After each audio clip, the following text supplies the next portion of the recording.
Molecular approaches to the animal systematics. अस्सलामुअलैकुम, welcome to my Shahzadi YouTube channel. और आज की वीडियो में हम डिस्कस करेंगे molecular approaches to the animal systematics. आप जो है वो मेरी वीडियोस में देखेंगे कि मैं मिलर हार्ले की बुक, ये जो मेरे पास मिलर हार्ले की बुक है यहाँ पर से, और साथ ही साथ जो है वो मैं इससे बुक रियाजुल हक रहमी की बुक से पढ़ाती हूँ। ये क्योंकि ये रियाजुल हक रहमी की बुक जो है ये गाइड बुक है फॉर द मिलर हार्ले के लिए जो है। पहले अब हम पढ़ेंगे मॉलिक्यूलर अप्रोचेस होती क्या है, यानी क्या है एनिमल्स को सिस्टमेटिक्स यानी सिस्टम्स और सब सिस्टम में डिवाइड करने के लिए जो है molecular approaches use. Molecular approaches होती क्या है? मॉलिक्यूलर अप्रोचेस में स्टडी ऑफ मॉलिक्यूल्स यानी मॉलिक्यूल्स की स्टडी। मॉलिक्यूल्स अब क्या क्या है हमारे पास? Protein, DNA, RNA, different species का जो भी हमारे पास प्रोटीन है, डीएनए बनता है, आरएनए बनता है, ये हमारे पास मॉलिक्यूल्स की कह लें ये मॉलिक्यूल्स हैं। और इन मॉलिक्यूल्स की स्टडी को जो है हम मॉलिक्यूलर जो अप्रोचेस बोलते हैं। और इसके अलावा जो मेन आगे से यहाँ पीछे चीज़ है वो क्या है? Gene. The animal have a sequence of a nitrogen base in the DNA, कि यानी कि हमें पता है कि इंसान के जो न्यूक्लियस है, न्यूक्लियस के अंदर क्या होता है? हमारे पास डीएनए होता है। तो डीएनए किससे मिलकर बना? यहाँ पे आप नाइट्रोजन से भी, नाइट्रोजन बेसिस होती हैं इसके अंदर। और इनका जो सीक्वेंस है यानी ये किस तरीके से जुड़ी हैं, इस सीक्वेंस को जो है वो हम जो है वो जीन बोलते हैं। तो जीन्स जो है वो उसकी जो प्रोडक्ट्स जो हैं वो डिफरेंट होती हैं इन the form of the different protein, यानी इनकी जो है वो प्रोडक्ट्स डिफरेंट होंगी। तो फिर उसकी वजह से क्या है, बनने वाली जो हमारे पास जो प्रोटीन है वो भी हमारे पास जो है वो डिफरेंट ही होगी।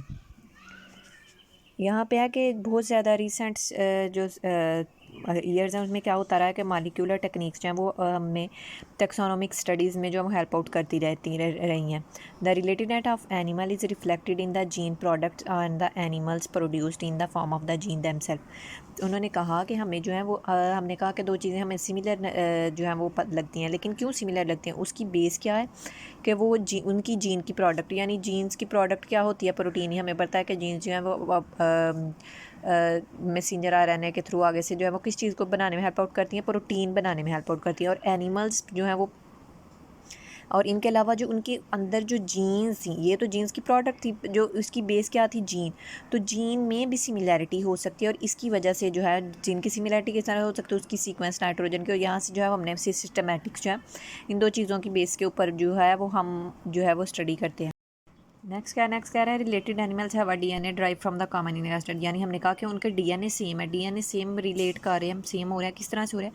हो सकता है उनके जो इनकेस्टर थे यानी उनके अबाव अजदाद थे, यानी कि उनके दादा पर दादा, यानी इस तरह से जो होते हैं वो जो थे वो सेम हो। इस वजह से इनका जो वो आ रहा है हमारे पास genes and protein of the related animal therefore more similar than the gene of the distantly. हाँ, तो ये ऑब्वियस बात है कि जो चीज़ें रिलेट कर रही हैं उनकी जीन और उनकी प्रोटीन जो वो ज़्यादा सेम है, उनमें ज़्यादा सिमिलरिटी एज़ कम्पेयर टू जो कि और जो चीज़ें हैं हमारे पास उनमें। Sequencing the nuclear DNA and the mitochondrial DNA of have one common place, के जो सीक्वेंस ही एक तो हमारे पास होता है न्यूक्लियस के अंदर जो है वो डीएनए होता है, लेकिन हमें पता है माइटोकॉन्ड्रिया अपना काम अलग से करता है, अपनी एनर्जी खुद बनाता है, और इसके अंदर भी जो है वो डीएनए होता है। तो इसके अलावा जो है वो हम एक डेफिनेशन यहाँ से पढ़ते हैं कि the constant mutation rate of organism is called a molecular clock, कि यानी कि हमने कहा पहले तो हमने कहा मॉलिक्यूलर अप्रोचेस क्या, हमने मॉलिक्यूलर क्लॉक एक क्लॉक होता है। तो यानी कि उनके अंदर जो म्यूटेशन आ रही है, जो भी चेंज आ रहा है वो अगर कांस्टेंट रहता है, वो सेम रहता है, तो उसको हम क्या बोलते हैं? मॉलिक्यूलर क्लॉक बोलते हैं। नेक्स्ट है हमारे पास, नेक्स्ट क्या है कि जो सीक्वेंसिंग थी ना न्यूक्लियर, और ये जो है ये हम कॉमन प्रैक्टिस है यानी इनके ज़रिए किया जाता है। सीक्वेंसिंग करना राइबोसोमल आरएनए के, ये जो बहुत ज़्यादा मतलब ये प्रैक्टिस यूज़ हो रही है कि जो राइबोसोम्स के अंदर जो है यानी राइबोसोमल आरएनए का जो राइबोसोमल है वो बहुत ज़्यादा जो है वो यूज़ हो रहा है उसकी sequencings. And it is used to study the taxonomic relations के लिए भी ये यूज़ हो रहा है। माइटोकॉन्ड्रिया, हमने कहा कि जो माइटोकॉन्ड्रिया है ये एक इटसेल्फ अलग से, मतलब सेल के अंदर अलग से इस तरह से काम करता है, ये अपनी एनर्जी खुद बनाता है, इसके अंदर अपना डीएनए है। तो ये बहुत ज़्यादा यूज़फुल हो है टेक्सोनोमिक स्टडी के अंदर। लेकिन ये किस तरह से ये हमें यूज़फुल हुआ? क्योंकि mitochondria have their own genetic system, यानी उनका अपना एक जेनेटिक सिस्टम अलग से है। दे आर, इसकी ये रीज़न है कि ये कैसे यूज़फुल है। They are inherited through the cytoplasm, ये हमें पता है कि जो हमारे पास माइटोकॉन्ड्रिया ये न्यूक्लियस से अलग होता है, बाहर होता है। जब ये बाहर है तो इसका मतलब क्या है कि ये साइटोप्लाज्म जब ट्रांसफ़र होगा तो ये उसके ज़रिए से ट्रांसफ़र हो जाएगा। Mitochondria transfer from parents to the offspring के जाता है through the egg cytoplasm, eggs के साइटोप्लाज्म के थ्रू ये चला जाता है। Therefore it is used to the trace the maternal lineage, और ये क्या है कि हमारे पास जो है ये मटरनल लीनिएज, यानी अगर कोई भी अगर बच्चा है तो उसकी अगर नहीं पता कि इसकी मामा कौन है, कोई माँ कौन है, तो उसको जो है वो ट्रेस करने के लिए ये क्या जो है ये वाली टेक्निक जो है वो यूज़ हो सकती है माइटोकॉन्ड्रियल डीएनए के, क्योंकि जो है वो उसको स्टडी करके तो यहाँ पर जो है वो उसको फिर पता चल सकता है उसकी। तीसरी इसकी रीज़न क्या है, जो माइटोकॉन्ड्रिया का डीएनए है उसके अंदर जो है वो स्मॉल क्वांटिटी ऑफ डीएनए, हम यानी उसका डीएनए जो है वो बहुत कम होता है।